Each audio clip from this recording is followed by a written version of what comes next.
A lot of the major benefits that we see with Laserfiche and our use of it within the Department of Correction is just the flexibility of the automation and being able to work between the different business needs of our work groups. The last of our medical records are being digitized and imported into our Laserfiche repositories. Even if they're misfiled, even digitally, because we have the OCR and we can search on text recognition, we can still locate it and then it correctly filed as opposed to having a physical document. One of the major integrations that we do with Laserfiche is our internal client management system. We use the API to communicate between our outside providers that don't have access to our internal network, so they can submit data that then gets reviewed by our providers in our department that then get input into our client management system. And it saves our staff a lot of data entry. It standardizes the data that gets input so it's all the same and is reportable.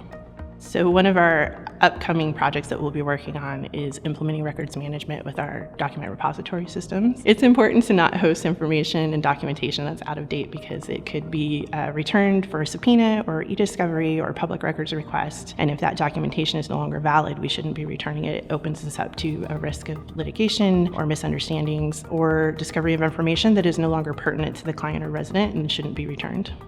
You can develop your processes so they're super easy to relate to and use, and then have the back end take care of all that heavy details that the end user doesn't really need to know or interact with, and it just takes that burden off of them, and the different applications that Laserfiche has makes that so much easier to do.